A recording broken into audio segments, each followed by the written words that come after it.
السلام علیکم ورحمۃ اللہ وبرکاتہ۔ میں نون پٹھان ایک بار پھر سے آپ سب کا استقبال کرتا ہوں، خیر مقدم کرتا ہوں ہمارے یوٹیوب چینل اور فیس بک پیج پر کہ آپ سب لوگ ہماری ویڈیوز دیکھ رہے ہیں۔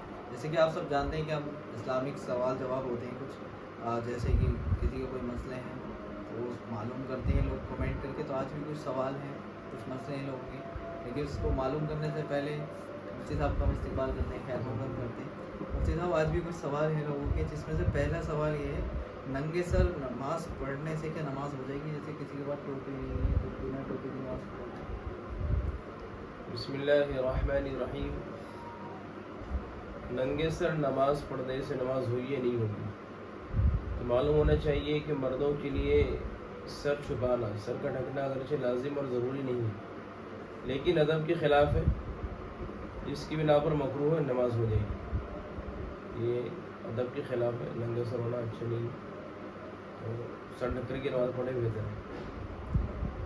مفتی صاحب ہمارا اگلا سوال یہ ہے، وہ کون سے نبی ہیں جو 100 سال کی موت کے بعد زندہ ہو؟ ہاں، حضرت عزیر علیہ السلام اللہ کے نبی ہیں، جنہیں اللہ تعالیٰ نے 100 سال تک موت کی نیند سلا دی ہے، اور اس کے بعد 100 سال کے بعد دوبارہ زندگی دی، دوبارہ زندہ کیا اللہ نے۔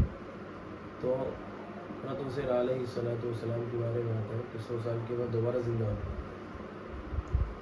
مفتی صاحب ہمارا اگلا سوال یہ ہے، سوتیلی ماں کی سگی بہن سے نکاح کرنا جائز ہے یا نہیں؟ دیکھیے، سوتیلی ماں کی سگی بہن سے نکاح کرنے میں شرعاً کوئی حرج نہیں ہے، شرعی اعتبار سے، کیونکہ وہ حرمت پائی نہیں جا رہی ہے کہ جس سے رشتہ حرام ہو۔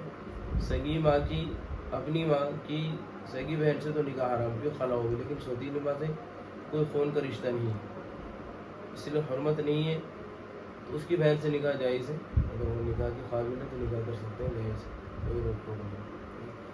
مفتی صاحب ہمارا اگلا سوال یہ ہے، جس مریض کے پیشاب کی نلکی لگی ہو تو کیا نماز کیسے پڑھے؟ وہ نماز کیسے پڑھے؟ اکثر جیسے ہاسپٹل میں ایڈمٹ ہوتے ہیں تو وہ پیشاب کی نلکی لگا دی جاتی ہے، تھیلی لٹکی ہوتی ہے، تو وہ نماز پڑھنا چاہیں کیسے پڑھے؟ دیکھیے، جس مریض کو نلکی لگی ہو وہ مریض شرعی اعتبار سے معذور ہے، اور معذور کے لیے شریعت میں بہت ساری رخصت دی گئی، اجازت دی گئی، بعض حالتوں میں، بعض کنڈیشن میں۔ تو یہ انسان بھی جسے پیشاب کی نلکی لگی ہو، تھیلی لگی ہو، شرعی معذور ہے، اور اس کے لیے یہ ہے کہ اجازت ہے کہ انسان اسی حالت میں نماز پڑھے، پیشاب کی نلکی کے ساتھ ہی نماز پڑھے۔ ہاں، اس بات کا خیال رکھے کہ اس صورت میں مسجد میں داخل نہ ہو، پیشاب کی تھیلی لے کر کے مسجد میں نہ جائے، بلکہ گھر میں ہی تنہا نماز پڑھے۔ مفتی صاحب ہمارا اگلا سوال یہ ہے کہ بیوی میکے جا کر نماز قصر کرے گی یا پوری پڑھے گی؟ بیوی میکے جا کر نماز قصر کرے گی یا پوری کرے گی؟ قصر۔ دیکھیے، شادی کے بعد لڑکی کا جو گھر ہے میکہ، وہ اس کا اپنا گھر نہیں ہوتا، بلکہ شادی کے بعد ایک لڑکی شوہر کے تابع ہو گئی، اور شوہر کا گھر ہی اس کا وطن اصلی ہوگا۔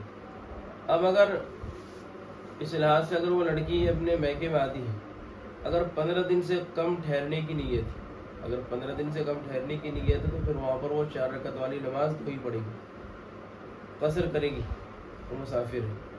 15 دن سے کم ٹھہرنے کی نیت ہے تو 4 والی 2 پڑھے گی، لیکن اگر 15 دن سے زیادہ ٹھہرنے کی نیت ہے میکے میں، اور اقامت کی نیت کر لے، مقیم ہونے کی نیت کر لیتی ہے، تو پھر وہ پوری نماز پڑھے گی۔ مفتی صاحب ہمارا اگلا سوال یہ، ایک شخص اپنی سسرال گیا اور وہاں پر کوئی مسئلہ ہو گیا ہوگا آپس میں سسرال والوں سے، تو اس نے غصے میں آ کے اپنی بیوی کو 2 مرتبہ طلاق کہہ دیا، اور بیوی وہاں پر موجود نہیں تھی، کیونکہ طلاق ہو گئی، بیوی نے نہیں سنی ہماری بات۔ دیکھیے، طلاق واقع ہونے کے لیے بیوی کا سننا ضروری نہیں، بیوی سنے یا نہ سنے، بیوی وہاں موجود ہو یا نہ موجود ہو، طلاق کے الفاظ اس نے کہہ دیے تو طلاق واقع ہو گئی۔ اس بات کی یاد رکھ کے بہت سارے لوگ سمجھتے ہیں کہ بیوی نہیں ہے موجود سامنے میں تو طلاق نہیں ہوگی، طلاق ہو گئی۔ اب جب طلاق واقع ہو گئی اور اس نے 2 مرتبہ طلاق کے الفاظ کہے، تو 2 مرتبہ طلاق کہنے سے طلاق رجعی واقع ہوگی، اور رجع عدت کے اندر، جو عدت کے ایام، عدت چل رہی ہے، عدت کے ایام میں یہ انسان رجوع کر لے تو جائز ہے، رجوع کرنا میاں بیوی کی طرح زندگی گزار سکتا ہے، اور اگر عدت کے اندر رجوع نہ کرے تو پھر بیوی سے بالکل معاملہ ختم ہو گیا. پھر اس کے بعد اگر دوبارہ کچھ کرنا چاہے تو پھر اس کا دوبارہ نکاح کرنا پڑے گا. مفتی صاحب ہمارا اگلا سوال یہ، مسجد میں گٹکا کھانا، اکثر لوگ بیٹھ جاتے ہیں مسجد میں گٹکا کھا رہے ہیں، اور کچھ لوگوں کے اندر عادت ہوتی ہے یا گٹکا کھا کے مسجد پہنچ جاتے ہیں، اکثر وضو کرتے ہیں تو کیسا ہے؟ دیکھیے مسجد اللہ تبارک و تعالیٰ کا گھر ہے، اور جس طرح اللہ تبارک و تعالیٰ کی عظمت ہمارے دلوں میں ہے، ایسے اس کے گھر کی بھی عظمت ہونی چاہیے. مسجد مقدس ہے، عبادت کرنے کی جگہ ہے، مقدس مقامات میں سے ایک مقام ہے. تو انسان مسجد کا ادب کرتے ہوئے وہاں جب جائے تو بالکل صاف پاک ہو کر کے جائے، بالکل اچھے سے اچھے ہر اعتبار سے.